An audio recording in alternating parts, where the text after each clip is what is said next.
Irmãos, as crianças ainda não descem, tá? Nós vamos iniciar uma nova série de estudos e vamos trabalhar algumas questões importantes, né, para a nossa vida com Deus, para o desenvolvimento da nossa fé. Nós sabemos que nós vivemos no mundo, se nós analisarmos, por exemplo, a questão política, e eu não estou aqui defendendo candidato A nem candidato B, aliás, não vou falar nome de nenhum. Não sou de defender políticos e vocês sabem disso. Em tantos anos que nós estamos aqui, nós nunca conversamos a respeito de candidatos, mas de consciência política. Tudo que a gente ouve, por exemplo, na mídia, sobre candidato A, B, C, D, algumas coisas podem ser verdade, outras coisas podem ser meias verdades, e algumas coisas podem ser mentiras. Então, o grande segredo para qualquer coisa que nós vamos fazer na nossa vida é nós avaliarmos tudo. Se nós, por exemplo, pegarmos o livro de Atos, nós vamos ver alguns cristãos lá da região da Bereia, em que eles ouviam a palavra que era ministrada e eles iam às escrituras para ver se aquilo era realmente a verdade. Então, irmãos, eu estava essa semana lendo Sêneca, né, o filósofo famoso, né, de mais de 2000 anos atrás. Ele diz o seguinte: infelizes são aqueles que se deixam levar pelo conceito da multidão. A gente tem que tomar muito cuidado quando se cria um pensamento popular a respeito de algum tema. E o evangelho sofre ataques na mesma medida. Nós ouvimos muitos e muitos ataques a respeito do evangelho, e que de certa forma, vocês vão se espantar um pouquinho com o que eu vou dizer. Eles têm razão. As pessoas têm razão quando falam que o evangelho é um evangelho controverso. Até porque foi exatamente isso, para isso que Cristo veio. Para mostrar coisas distintas do pensamento comum. Quando você pensa na palavra polêmica, o que é polêmica? Polêmica, na verdade, é um debate de ideias. Polêmica é uma forte discussão, uma controvérsia, uma discussão que pode ser promovida e, de certa forma, financiada pela imprensa. Então, hoje em dia, quando nós ouvimos a palavra polêmica, nós somos chamados a dar um pouco mais de atenção do que nós daríamos a livros. Quer um exemplo? Se você vê uma chamada polêmica na sua primeira página de um site, né, de notícias, você pode gastar ali 10 minutos, 15 minutos, 20 minutos, mas talvez não gastaria os mesmos 10, 15, 20 minutos na leitura da palavra de Deus. Por que nós somos tão atraídos pelas polêmicas? Tão atraídos por aquilo que de alguma forma nos traz uma certa curiosidade imediata, o satisfazer de uma curiosidade imediata. Mas polêmica, por mais que a origem grega da palavra nos aponte para guerras, porque do grego polemos nós tiramos a palavra guerra, polêmica seria um debate. Então não é guerra, não é agressão, é um debate forte de ideias. E de certa forma foi exatamente isso que Jesus fez quando ele veio e começou a viver a partir de ideias diferentes do que a sociedade vivia na época. E eu não estou dizendo só a sociedade que não conhecia Deus, eu estou falando principalmente a sociedade que conhecia Deus e que moldou Deus de certa forma. Vem o Messias, o Rei, aquele que se fez carne e habitou entre nós, cheio de graça e verdade, e passa a viver a partir de ideias diferentes do que os religiosos haviam discutido e idealizado na sua mente. Mas voltando um pouquinho à ideia da polêmica social, aí no debate social, quando você, por exemplo, vê uma frase assim, ó, essa semana eu fiquei impressionado, eu vou falar só uma, eu tinha posto várias frases aqui, mas eu vou falar só uma, para a gente não gastar tempo com besteira. Olha só, o que estava na página de notícias: mulher filé sofre acidente capilar e diz, foi macumba de invejosa.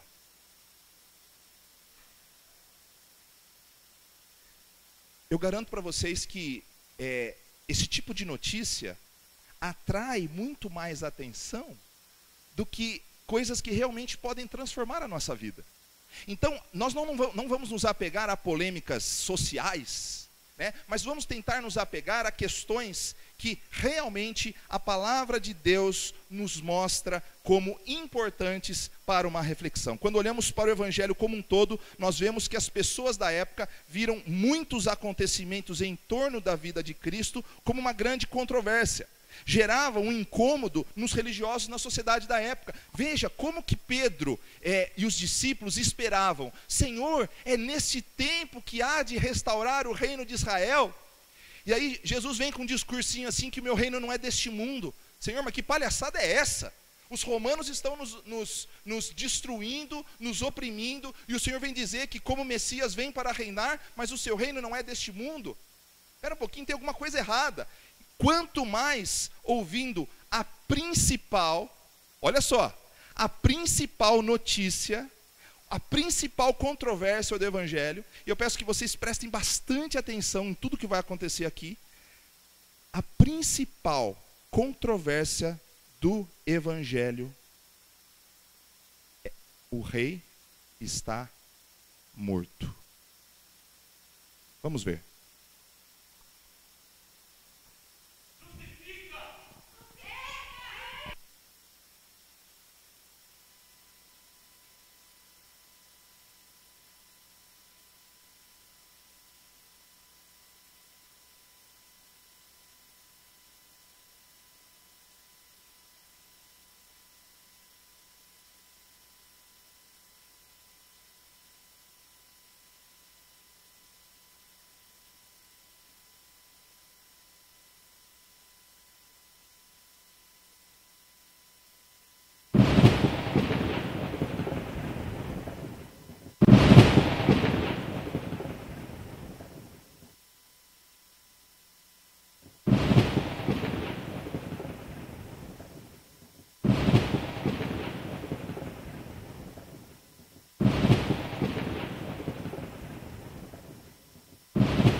Essa é a cena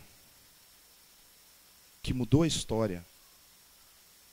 A cena mais marcante da história da humanidade.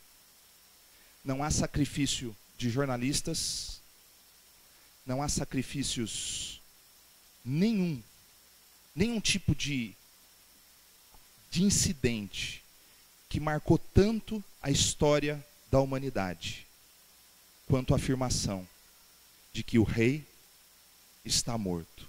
O rei dos judeus, aquele que tantas palavras bonitas, tantas expressões de controvérsia, de amor, de renúncia, aquele que disse que restauraria. Vou pedir que mudem aqui para deixar apenas 2 e 3 aceso e 1 e 4 apagado. Aqueles que ouviram Jesus no dia a dia, aqueles que ouviram Jesus na caminhada, de repente se deparam com o rei morto. Vocês ouviram?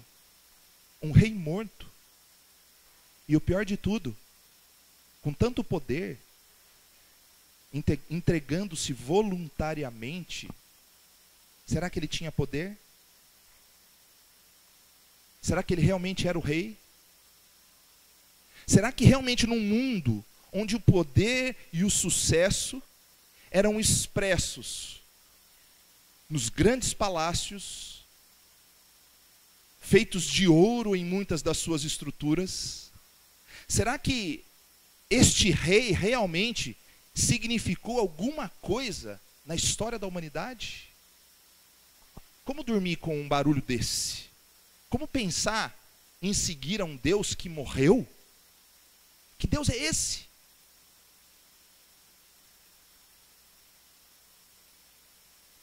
A esperança se vai. Quando nós lançamos sobre alguém a nossa esperança, e esse alguém, ele simplesmente deixa de existir, a esperança morre junto. As incertezas quanto ao futuro aumentam. Por quê? Porque ele nos apontava uma vida eterna, um reino de paz, de justiça, uma coisa diferente do que os romanos estavam impondo sobre nós. E o nosso futuro? Eu parei de pescar muitas vezes para seguir a Jesus e agora ele morre. E a fé? Que estava tão forte ao lado dele, estava tão forte ao lado dele, e de repente, o que nós vemos é um rei morto, humilhado, injuriado. As pessoas zombavam, as pessoas pediram a sua morte, o seu próprio povo pediu a sua morte.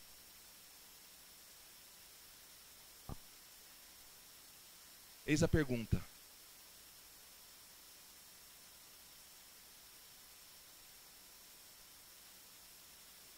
quando a perspectiva é ruim, quando as circunstâncias não são favoráveis, a nossa vida, ela perde o significado. Como poderia aquele que dava esperança ter a sua vida ceifada? Quando nós pensamos nas 3 pontuações, a dúvida, num primeiro momento, ela é natural. Morreu? O rei está morto? É verdade isso? De repente, a gente começa a avaliar a nossa vida e falar o seguinte: 3 anos perdido? 3 anos ouvindo esse homem, minha vida está perdida? E de repente a gente começa a perceber que a gente começa a se surpreender, e o ponto de exclamação que entra na nossa mente começa a se tornar mais evidente, né? Nós começamos a nos surpreender com aquilo que ocorreu e começamos a debater. E nos debates de ideias, nos debates que nós vamos travando, como os discípulos deveriam estar travando naquele momento, a gente vai ver o que aconteceu com cada um dos seguidores, na verdade, de forma mais genérica. A história fala que muitos homens lutaram por liberdade, muitos homens lutaram por ideais que superavam a perspectiva humana de sucesso. Se nós olharmos independentemente daquilo que seguiu, olhamos Gandhi, um grande líder que foi morto aos 79 anos aproximadamente, morto. Os seus ideais morreram com ele, né? E muitas vezes a gente acha que os ideais se perpetuam, mas o que a gente vê nas sociedades que perdem um grande líder é que muitas vezes eles morrem como semente, e semente que demora muitas vezes para germinar. Se você olhar, por exemplo, para Martin Luther King, que esta semana foi tão citado, nas últimas semanas tem sido tão citado pelo caso de racismo no futebol, que não é novo, que simplesmente é algo que está no seio da sociedade, né? O racismo, a ideia de que eu sou superior a você. Olharmos para a história de Hitler, olharmos para a história de tantos outros homens que se tornaram algozes dos seus semelhantes, e olhamos homens que lutaram contra isso e tiveram a sua vida ceifada, como Martin Luther King, próximo dos seus 40 anos. Os ideais são enterrados, eles morrem como sementes. Mas como pensar que aquele que se disse o Deus de Israel, o Deus criador do universo, como viver diante de tal grande notícia? Onde estava o seu poder, Senhor? Onde estava o seu poder? Como viver agora? Como que está a minha vida? Você já parou para pensar que nós servimos a um rei que morreu? A um rei que se permitiu morrer? Mas toda essa exclamação, toda essa dúvida, essa interrogação, ela se torna, com o passar do tempo, conformismo. Ponto final, ele nos relata a ideia de um certo fato consumado que nos gera aquela sensação de, bom, agora, o nosso cérebro automaticamente, quando nós perdemos alguma coisa, nós começamos a gerenciar, é uma defesa do nosso organismo para justamente que realmente vai nos ajudando a superar os traumas, as perdas. Então nós começamos a elaborar. Quando nós estamos prestes a tomar uma decisão difícil, ou quando nós perdemos uma pessoa, ou quando nós perdemos um membro do nosso corpo, nós começamos a elaborar a nossa vida. Nós temos duas escolhas: ou a depressão, que nos leva para o buraco, e dia após dia vai nos levando para a morte, ou a gente escolhe reorganizar nosso cérebro para continuar a viver. E foi isso que os discípulos fizeram. Por mais que o rei que eles seguiram tivesse dito tantas e tantas e tantas coisas, feito tantas promessas, apesar de tudo isso, eles optaram por aprender a viver. O rei está morto. Imagine como eles estavam. A Bíblia diz, lá em João capítulo 20 e 21, que eles estavam tristes. Normal. A tristeza não tem como ir embora. Apesar do conformismo, a tristeza existe. A Bíblia diz também, lá em João 20, 19, que eles estavam reunidos e com medo. Sabe por quê? Porque eles haviam seguido aquele que era poderoso, e aquele que tinha todo o poder morreu. Logo, os seguidores dele, que disseram, inclusive na pessoa de Pedro, que iria com ele até a morte. Olha só, Pedro diz que iria com Jesus até a morte. Apesar disso, eles estavam com medo. Todos, reunidos, juntos, desculpem a expressão forte, mas como ratos num bueiro. Sabe por quê?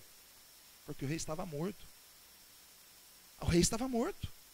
A Bíblia diz, mais adiante, nessas duas passagens, nós não vamos discorrer sobre elas agora, mas diz que eles, apesar de tudo, eles estavam incrédulos. E eles estavam num momento incrédulo, num momento que a situação que parecia irreversível tinha mudado. A situação que parecia incapaz de trazer esperança, eles sofrem uma reviravolta, e apesar da reviravolta, eles estão ali incrédulos. Irmãos, o rei estava morto. Jesus estava morto. Mas aquela exclamação de tristeza, ela se torna, depois de algum período, uma exclamação de verdade. Irmãos, de repente, a história muda de figura. Jesus estava vivo. Mas como assim Jesus estava vivo? Como assim? Jesus estava vivo. Irmãos, Jesus está vivo. O rei que morreu, ele não é mais aquele que foi sepultado, ele estava vivo. E muito mais do que isso, ele estava conversando com os discípulos. E a Bíblia narra que antes daquele evento fantástico, em que Jesus diz, portanto, ide, fazei discípulos de todas as nações, batizando-os em nome do Pai, do Filho e do Espírito Santo, ensinando a guardar todas as coisas que vos tenho dito, e eis que estou convosco todos os dias até a consumação dos séculos. Mateus 28, 19 e 20. Os versículos anteriores mostram que os discípulos, alguns deles, estavam incrédulos. Eles viam Jesus e não conseguiam contemplar que todas as promessas que ele havia feito no passado, elas estavam se concretizando na vida de Jesus, que venceu o maior de todos os inimigos, a morte. Abra lá em João, capítulo de número 20, versos 1 em diante. Vamos fazer só apenas umas observações em João 20. E depois vamos para o nosso texto. João 20. Começa a pensar, irmãos, que o Evangelho, como a palavra profunda, verdadeira de Deus, o Evangelho, ele nasceu controverso. Ele nasceu com a ideia de quebrar os rumos da humanidade, em todos os sentidos. Veja só, quando o Senhor fala que nós temos que nos converter, ou seja, entregar a nossa vida a Ele, Ele compara entregar e crer nele como conversão. Por quê? Porque os caminhos do mundo vão para a esquerda e os caminhos de Deus vão para a direita. E quando os caminhos do mundo vão para a esquerda, os caminhos de Deus vão para a direita. Ele vem para combater o padrão estabelecido.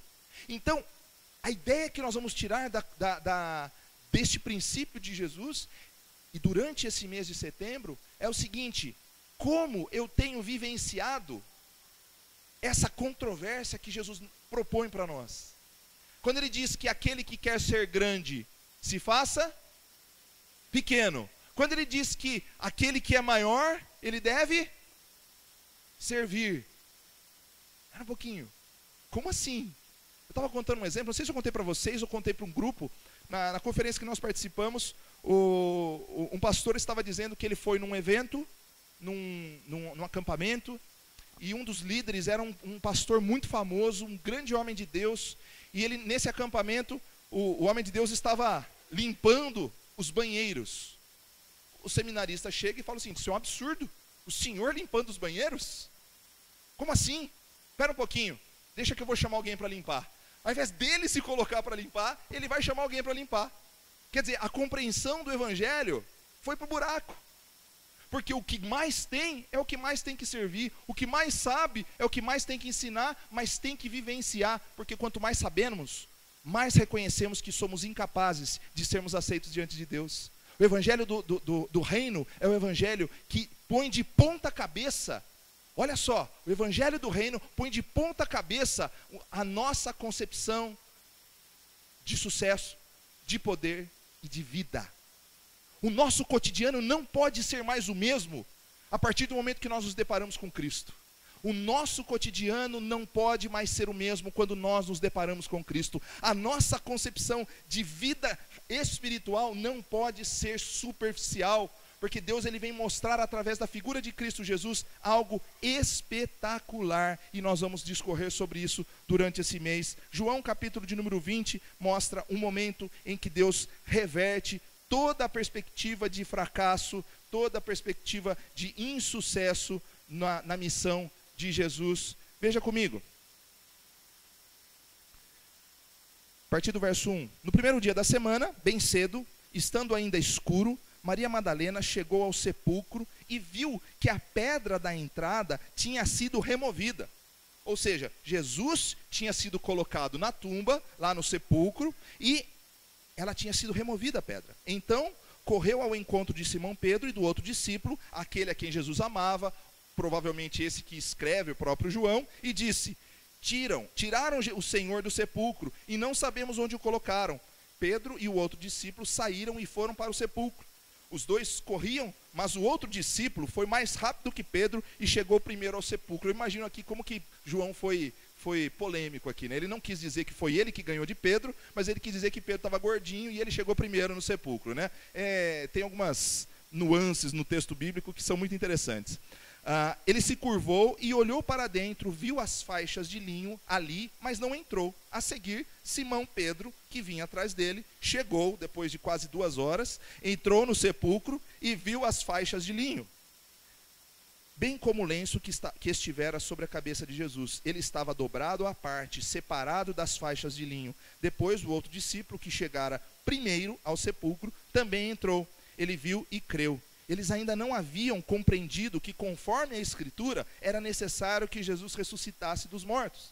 Os discípulos voltaram para casa. Maria, porém, ficou à entrada do sepulcro chorando. Enquanto chorava, curvou-se para olhar dentro do sepulcro e viu 2 anjos vestidos de branco, sentados onde estivera o corpo de Jesus, um à cabeceira e outro aos pés. Eles lhes perguntaram: mulher, por que você está chorando? Levaram embora o meu Senhor, respondeu ela, e não sei onde o puseram. Nisso ela se voltou e viu Jesus ali, em pé, mas não o reconheceu. Não o reconheceu. Disse ele: mulher, por que está chorando? Quem você está procurando? Pensando que fosse o jardineiro, ela disse: se o Senhor o levou embora, diga-me onde o colocou e eu o levarei. Jesus lhe disse: Maria. Então, voltando-se para ele, Maria exclamou em aramaico: Rabone, que significa mestre. Irmãos, se a morte do rei foi uma notícia polêmica, que todos os periódicos da época devem ter noticiado, vocês imaginam a notícia de que Jesus havia ressuscitado? Eu quero contar um segredo para você bem baixinho. Até os dias de hoje, essa notícia continua a ecoar. O rei está vivo. Vamos repetir? O rei está vivo. É a notícia que mais teve de duração na história da humanidade. Nenhuma polêmica, nenhuma controvérsia, nenhuma capa de revista dura mais do que uma semana. Mas a notícia do reino de Deus, ela ecoou durante toda a história da humanidade. Apesar disso, Maria olhou para Jesus e não o reconheceu. O rei estava vivo, mas a dúvida e a cegueira levavam os discípulos a se perguntarem: mas peraí, não estou entendendo. O rei não morreu? O rei não está morto? Sim, o rei está morto. Mas Deus fez novas todas as coisas a partir de Cristo Jesus. Ele está dizendo para nós que tudo aquilo que ele disse no passado, o templo que ele reconstruiria em 3 dias, não era o templo de Herodes, de Zorobabel, réplica de Salomão, mas era o próprio corpo, a ressurreição do seu corpo, provando que ele tem poder, inclusive, sobre a morte. Segue um grande problema e que não pode passar então despercebido. Começa um período de dúvidas a respeito de Jesus.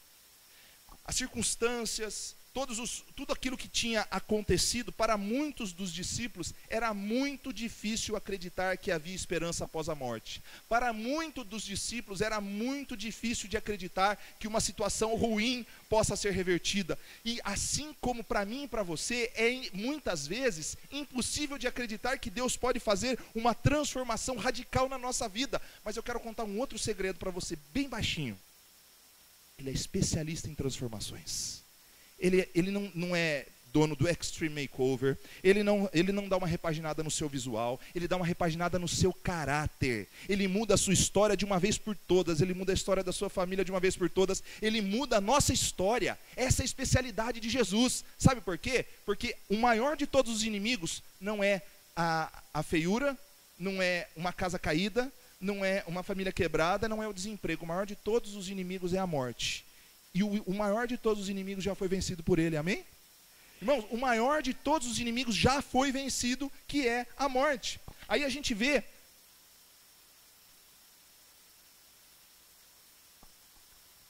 uma outra situação. Maria Madalena duvidou, aliás, não o reconheceu. Na grande comissão, a gente vê que Jesus não foi reconhecido por alguns dos discípulos. E aí a gente chega ao texto de Lucas 24, e aí eu queria que você abrisse em Lucas 24, nós vamos lendo pequenas porçõezinhas para fazer uma aplicação para com a nossa vida, no nosso dia a dia, na nossa caminhada diária com Deus. Lucas 24.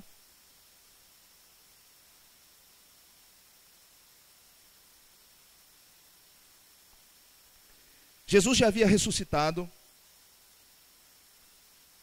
Jesus já havia aparecido para alguns dos discípulos, e a história mostra que 2 homens que eram discípulos de Jesus, um de nome Cleopas, estavam caminhando, eles estavam caminhando, e eles estavam dialogando, e a gente vai ver algumas das questões que eles trabalham. Eu não vou ler o texto inteiro, nós vamos ler só os versos de 13 a 19 nesse momento. Naquele mesmo dia, 2 deles estavam indo para um povoado chamado Emaús, a 11 quilômetros de Jerusalém.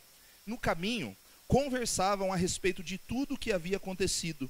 Enquanto conversavam e discutiam, o próprio Jesus se aproximou e começou a caminhar com eles. Imagine só. Mas os olhos deles foram impedidos de reconhecê-lo. Ele lhes perguntou: sobre o que vocês estão discutindo enquanto caminham? Eles pararam com os rostos entristecidos. Um deles, chamado Cleopas, perguntou-lhe: você é o único... Olhou nos olhos de Jesus e disse assim, você é o único visitante em Jerusalém que não sabe das coisas que ali aconteceram nesses dias?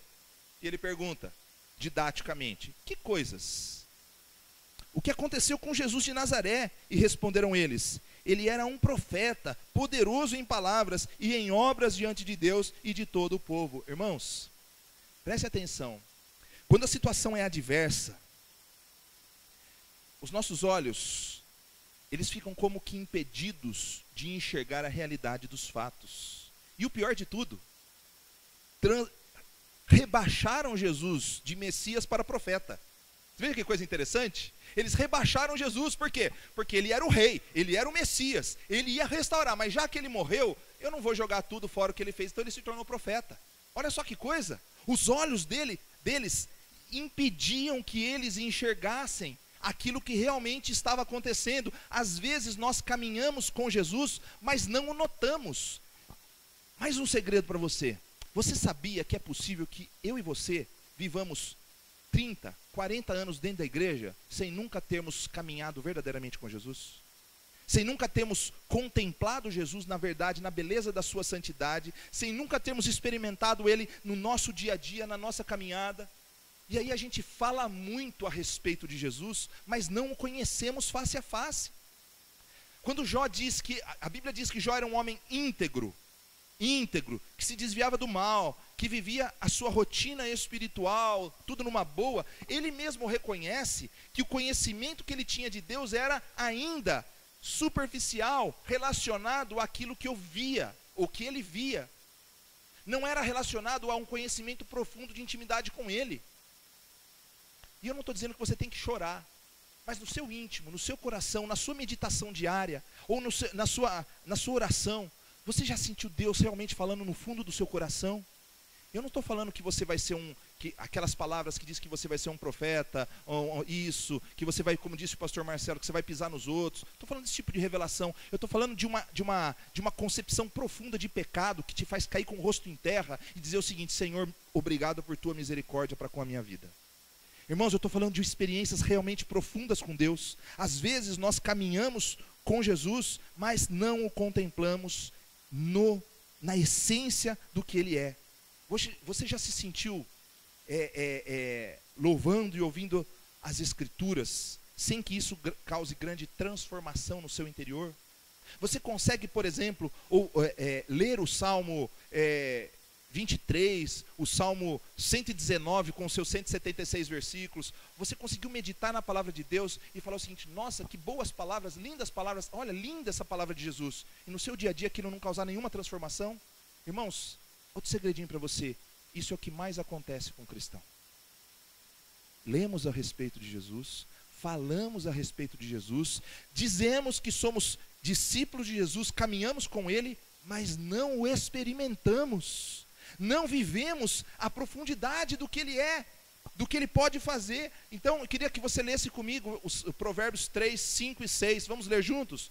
Confie no Senhor de todo o seu coração e não se apoie em seu próprio entendimento. Reconheça o Senhor em todos os seus caminhos e Ele endireitará as suas veredas. Irmãos, autoconfiança e conhecimento teológico podem ser, olha, preste atenção, ouça o final da frase, ninguém sai agora, tá?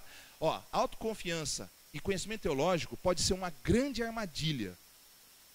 Eu não estou dizendo que você não tem que ter autoconfiança, e eu não estou dizendo que você não deve ter conhecimento teológico. Muito pelo contrário, você tem que ter muito conhecimento teológico, mas o excesso de conhecimento teológico mal utilizado pode te levar a conhecer muito aqui e pouco aqui. O que a gente tem que fazer? Unir os dois. Conhecer muito aqui, e que o conhecimento adentre o nosso coração, a bomba das nossas veias, e adentre cada parte do nosso organismo, causando uma transformação. Se eu pecava, eu não peco mais. Se eu errava, eu não erro mais. E se eu errar, eu confesso e me arrependo. Irmãos, precisamos caminhar com Cristo e contemplá-lo na essência daquilo que Ele é. Ele é o Rei que estava morto, mas não está mais. E se Ele está vivo, nós não podemos negligenciá-lo. Nós temos que viver para Ele. E mais uma vez, não é de acordo com o que as pessoas dizem, ou que algumas interpretações distorcidas da palavra dizem. É de acordo com o que está escrito aqui, ó. Não é o que a multidão diz, é o que a Bíblia diz. Os discípulos estavam caminhando lado a lado, mas não o reconheciam. Versículo 20, vamos adiante. 20 a 26. Diz assim: os chefes dos sacerdotes e as nossas autoridades o entregaram para ser condenado à morte e o crucificaram. Mentira, ou meia verdade. Não foram só os chefes, não foram só as autoridades. A população gritava: crucifica. A população gritava: queremos que soltes Barrabás, não queremos que solte Jesus. Meia verdade. Sabe por quê? Porque a culpa dos discípulos era não terem caminhado com Jesus até a morte. Irmãos, meia verdade para o autor do universo, para o criador de todas as coisas, Não cabe. Então, se você está contando meias verdades para Deus, tome cuidado. Ele sabe toda a sua motivação. Ah, eu não faço por causa disso. Para. Você pode me enganar qualquer um aqui. Mas a Deus ninguém engana, irmãos. A Deus ninguém engana. Vamos adiante. E nós esperávamos que era Ele que ia fazer a redenção de Israel. Ou seja, tínhamos fé, mas agora Ele se tornou profeta. Só mais um profeta. E hoje é o 3º dia desde que tudo isso aconteceu. Algumas das mulheres entre nós nos deram um susto hoje. Oi, assustamos. Foram de manhã bem cedo ao sepulcro e não acharam o corpo dele. Voltaram e nos contaram ter tido uma visão de anjos que disseram que ele estava vivo. Ou seja, eles estavam caminhando com Jesus, já tinham ouvido a história que ele estava vivo e não criam. Tem alguma coisa errada aqui, né? Alguns disseram que ele estava vivo. Alguns dos nossos companheiros foram ao sepulcro e encontraram tudo exatamente como as mulheres tinham dito, mas não o viram. Ele lhes disse: como vocês custam a entender e como demoram a crer em tudo que os profetas falaram? Não devia o Cristo sofrer estas coisas para entrar na sua glória? Então, olha só, eles tinham as promessas de Jesus no Antigo Testamento, eles tinham a figura pessoal de Jesus e o testemunho das mulheres de que Jesus havia ressuscitado, e eles não contemplaram. Sabe qual que é o grande problema? Nessa passagem, a gente vai olhar para os discípulos e vai dizer o seguinte: eles estavam cegos por causa das circunstâncias, e é fato, eles estavam cegos por causa das circunstâncias. Eles viram Jesus ser maltratado, ser crucificado, ser tirado, ser sepultado. Como crer? Só que tem um problema. Essa palavra nos atinge de maneira muito profunda. Nós temos algo muito maior do que os discípulos tinham na época. Eles tinham os profetas, a figura de Jesus, as palavras das mulheres. Hoje nós temos a palavra de Deus completa, revelada, todo o conhecimento, e nós vivemos como se ele ainda estivesse morto. Nós vivemos como se ele ainda não tivesse poder. Nós vivemos como se as circunstâncias falassem mais alto do que o próprio Criador do universo. Tem alguma coisa errada com a gente. A gente não pode olhar as circunstâncias. Tem uma música que diz isso, né? Baseada no Salmo: eu não vivo pela vista, pelas circunstâncias, mas eu confio em Deus. Eu preciso aprender a confiar em Deus, que Ele é o Deus que faz transformação naquilo que era impossível. Parece que o próprio cristão conhece mais a Cristo e o reino pelo que as pessoas falam, pelo que os amigos zombam, do que por um relacionamento pessoal com Ele, irmãos. Isso é um problema. Quando você fala do Evangelho, a gente conhece muito o Evangelho pelo que as pessoas falam, pelo que os outros zombam, mas não conhecemos o Evangelho na essência, como realmente ele é. E quando eu falo não conhecemos, irmãos, eu não estou generalizando. Você sabe muito bem que se você tem uma vida pessoal com Cristo, isso basta, você não tem que prestar contas a mim. O meu papel é falar, o meu papel é anunciar que há muita gente cega por causa das circunstâncias. Há muita gente cega. Ah, não vai ter jeito, não tem jeito, não. Mas Jesus, ele provou que ele venceu o maior de todos os inimigos, que é a morte. Paulo diz: onde está, ó morte, a tua vitória, o teu aguilhão? Onde está? Tragada foi a morte pela vida, pela vitória. Graças a Deus por isso. Em Cristo Jesus nós temos esperança. Vamos ler mais um versículo? Porque vivemos por fé e não pelo que vemos. Irmãos, vamos ler de novo. Porque vivemos por fé e não pelo que vemos. É difícil dizer amém num momento como esse, porque nós vivemos pelo que vemos e não pela fé. O comum do ser humano é viver pela aparência, pelo que se vê, e nós temos que aprender a viver pela fé. E viver pela fé é acreditar que Deus pode transformar a situação, assim como venceu a morte. E nós precisamos viver a partir da visão correta de Deus. Lembremos que Jesus propõe uma controvérsia no Evangelho.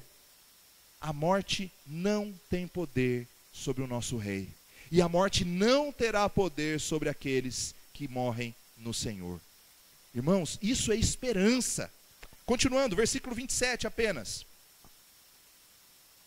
E começando por Moisés e todos os profetas, explicou-lhes o que constava a respeito dele nas Escrituras. Irmãos, sabe o que Jesus faz?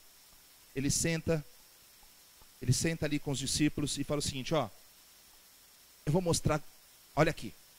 Ele volta à essência, ele pega a palavra e ele vai discorrendo com os discípulos. Olha o que estava dizendo a respeito de Jesus, olha o que estava a respeito de Jesus, olha o que os profetas disseram. Irmãos, algo fundamental para quem se diz cristão. Eu adoro debates, eu sei que o pastor Marcelo também adora debates. Se não tiver a palavra de Deus, irmãos, fuja de debates. Não debata com quem não conhece a palavra. Não debata com cristão que não conhece a palavra. Não debata com cristão que acha que conhece a Deus, conhece os caminhos do Evangelho mais do que a própria Escritura. As Escrituras são fundamentais para basear a nossa fé. Nós não podemos nos apoiar no conhecimento humano. Nós vivemos num mundo em que nós temos muita liberdade de opinião. Isso é bom, mas é ruim. É bom porque nos dá a liberdade de falar, um país democrático, legal, tudo bem. Mas quando nós falamos da vida cristã, irmãos, dentro da igreja se fala muito a respeito de Deus, mas se conhece muito pouco as Escrituras. Isso é um problema seríssimo. O que Jesus faz? Ele volta às Escrituras. Ele volta às Escrituras. Ele diz, olha o que ele diz, o que a palavra nos ensina, vamos ler. De sorte que a fé vem pelo ouvir, e o ouvir pela palavra de Deus. Irmãos, a fé vem pelo ouvir a palavra de Deus. Nós só vamos realmente desenvolver uma vida de fé se conhecermos as Escrituras na essência. Pastor, mas eu conheço um pouco só. Amém. Se o seu coração está disposto a conhecer, conheça as Escrituras. Busque as Escrituras. Debruce-se diante daquilo que é a essência, é o recado que Deus nos deixou. Mas como eu faço isso? Eu não sei, é muito difícil de ler. Irmãos, vem à igreja, participa de grupos de estudo, beba muito das Escrituras. Jesus fez isso para desenvolver a fé nos discípulos. Sabe o que ele fez? Ele realmente fez com que as Escrituras fossem o fundamento. Vou dizer uma coisa para você, mais um segredo. Se você ler o Evangelho de João, João diz no final que os milagres de Jesus foram feitos e narrados por ele, para quê? Sabe para quê? Para que quem não o conhecesse como Senhor, conhecesse a Cristo, ou seja, olha, Jesus multiplicou os pães, fez isso, fez aquilo, para que as pessoas vissem os milagres de Jesus e glorificassem a Cristo como seu Senhor e Salvador. Então os milagres eram uma forma de manifestar o poder de Deus para que as pessoas olhassem para Jesus como Messias. Mas quando ele pega discípulos que tinham ouvido a palavra, ele diz o seguinte: debruce-se nas Escrituras, conheça o que eu deixei registrado para você. Deus faz grandes coisas, Deus opera milagres, Deus faz... Mas irmãos, não há nada que substitua o conhecimento das Escrituras. É fundamental se debruçar sobre ela. O próprio Jesus, ele poderia fazer o seguinte, né?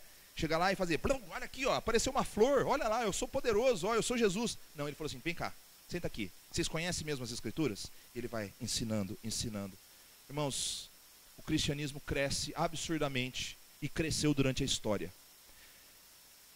Quem dera que o cristianismo tivesse crescido com discípulos com conhecimento do Evangelho. Quem dera.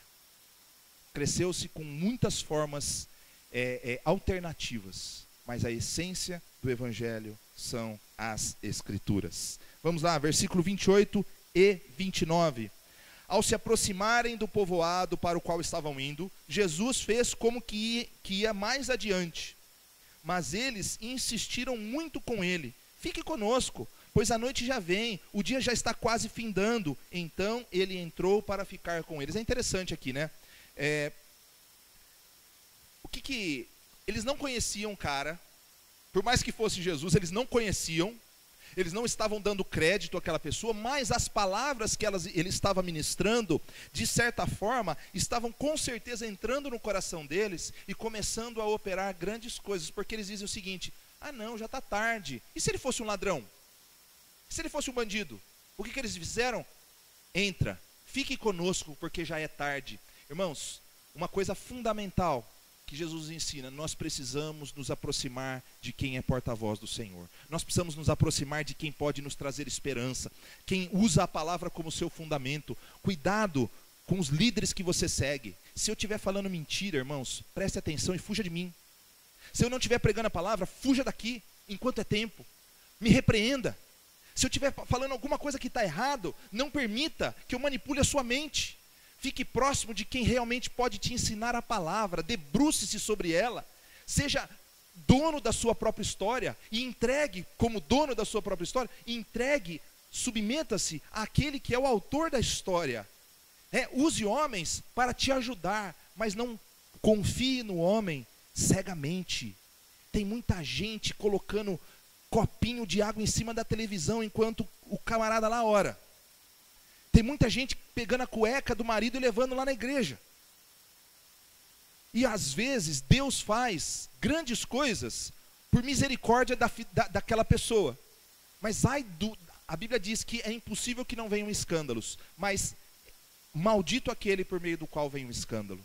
Irmãos, vamos voltar à essência do Evangelho. Vamos voltar à essência do Evangelho. E vamos nos aproximar de quem pode nos edificar. E eu não estou falando só de liderança. Eu estou falando de gente. E quando a gente se aproxima de quem nos edifica, a gente se aproxima daqueles que não conhecem a Cristo. Sabe por quê? Porque nós nos sentimos responsáveis. Nós vamos ver mais adiante um pouquinho disso. Vamos ler mais um versículo aqui? Vamos lá? Como uma corça suspira pelas correntes das águas, assim a minha alma suspira por ti, ó Deus. A minha alma tem sede de Deus, do Deus vivo.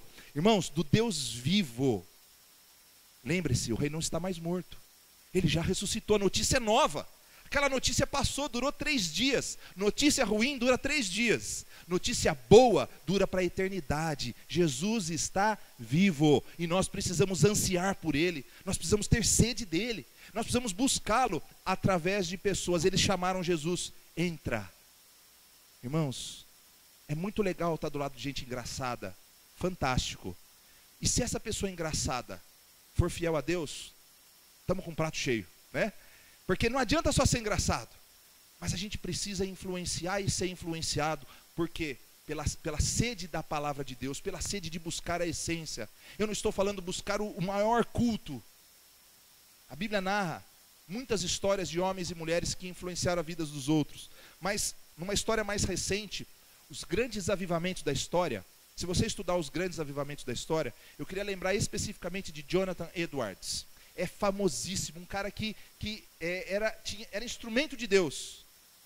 Mas conta a história que os sermões dele eram lidos, e muito mal lidos, em que ele lia aquilo que escrevia, e as pessoas eram transformadas pelo poder de Deus, não pelo poder do homem.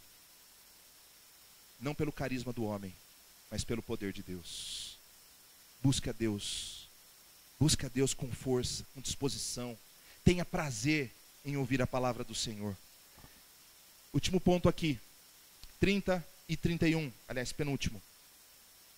Quando estava à mesa com eles, tomou o pão, deu graças, partiu e o deu a eles. Então os olhos deles foram abertos e o reconheceram. E ele desapareceu da vista deles. Irmãos, depois de todo o trajeto, eles chegam na hospedaria, na casa onde eles estavam hospedados, eles sentam à mesa e Jesus se revela.